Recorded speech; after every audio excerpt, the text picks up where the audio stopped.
اس کو مراد کہتے ہیں. حضرت عمر مصطفیٰ کریم کی مراد ہیں, حضور کی مراد ہے. اللہم اعز الاسلام بے اسلام عمر ابن خطاب, اے اللہ اسلام کو عزت دے دے, میرے عمر کو کلمہ پڑھنے کی توفیق عطا فرما دے. اور کیسے دعا مانگی؟ اور یار حضرت عمر کی تو اس فضیلت کا کوئی جواب نہیں دے سکتا.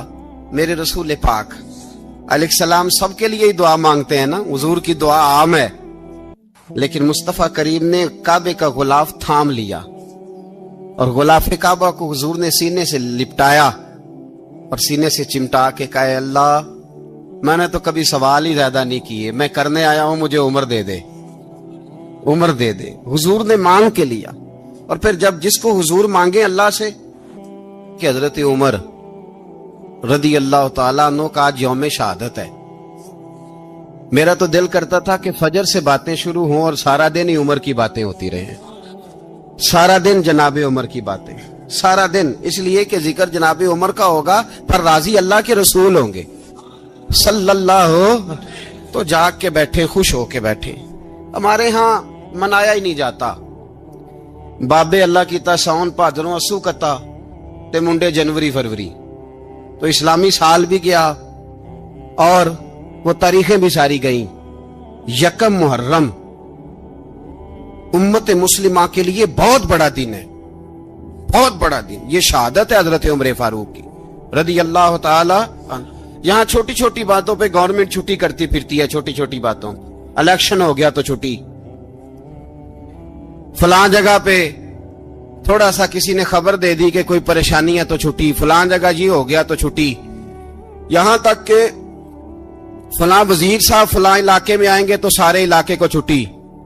اور اب تو اس سے بڑا حال ہونے لگا ہے, اگر جن لوگوں کی سندھ میں حکومت ہے ان کے لیڈر کا دن آیا تو اس دن چھٹی, اور جن کی پنجاب میں حکومت ہے ان کا دن آیا تو چھٹی. ہمارا مطالبہ ہے حکومت پاکستان سے, اگر سر اٹھا کے جینا چاہتے ہو تو یکم محرم کو چھٹی کیا کرو. اگر سر اٹھا کے جینا چاہتے ہو تو یکم محرم کو چھٹی کرو جناب عمر کے دن, اور ملت کے جوانوں کو بتاؤ کہ اگر عزت کی زندگی جینا چاہتے ہو تو اس طرح جیو جس طرح فاروق اعظم جی کے گئے ہیں. عزت اور وقار کی زندگی. جمہوریت حضرت عمر سے سیکھنی پڑے گی, حکومت کرنے کے طریقے حضرت عمر سے. رعایا کو سیکھنا پڑے گا کہ امیر کس طرح بنایا جاتا ہے اور امیر کس طرح کے ہوتے ہیں. یہاں لوگ ہمیں یورپ کی مثالیں دیتے ہیں, لوگ یہاں ہمیں آ کر کے امریکہ کی مثالیں, انہیں کیا پتا حکومت کیا ہوتی ہے. وہ کہتے ہیں جی وہ سائیکل پہ جاتا ہے ان کا حکمران. میں نے کہا وہ سائیکل پہ جاتا ہے؟ میرے عمر فاروق مدینے سے مکے گئے تھے تو پیدل ہی حج کرنے چلے گئے, پیدل ہی. اور جناب عمر فاروق رضی اللہ تعالیٰ عنہ عید کی نماز پڑھانے گئے, عید کی نماز عمر خطبہ عید دینے گئے. اور اس زمانے میں کون سا غریب ہے جو ننگے پاؤں جاتا ہو؟ کون سا غریب ہے جو مسجد ننگے پاؤں جاتا ہو؟ لوگوں نے تو 3 قسم کی چپلیں رکھی ہوئی ہیں. ایک مسجد جانے کی علیحدہ ہے, گھر پہننے کی علیحدہ ہے, شادی بیاہ پہ جانے کی چپل علیحدہ ہے. حضرت عمر فاروق رضی اللہ تعالیٰ عنہ نکلے عید کا خطبہ دینے کے لیے, تو بیوی سے کہنے لگے جوتا. اس نے کہا صاحب اتنی دفعہ ٹوٹا ہے اب گانٹھا نہیں جا سکتا, اتنی دفعہ ٹوٹا ہے کہ اب دوبارہ پیمند نہیں لگ سکتے. تو حضرت عمر کہنے لگے چل کوئی حرج نہیں, بغیر جوتے کے ننگے پیر ہی چلتے ہیں, کوئی حرج نہیں. تو کہنے لگے لوگ کیا کہیں گے؟ فرمایا چپ کر. لوگ جس دن عمر نے یہ دیکھ لیا نا لوگ اس کے بارے میں کیا کہتے ہیں, اس دن عمر نہیں رہے گا. تو کہا پھر آپ کا نظریہ کیا ہے؟ فرمایا میرا نظریہ یہ ہے کہ رب رسول میرے بارے میں کیا کہتے ہیں. لوگوں کا کیا ہے؟ لوگ کل کسی کے بارے میں کچھ کہتے ہیں اور پرسوں کچھ کہتے ہیں. میرا نظریہ یہ ہے کہ رب رسول میرے بارے میں ننگے پیر عمر جا رہے ہیں. کون جی؟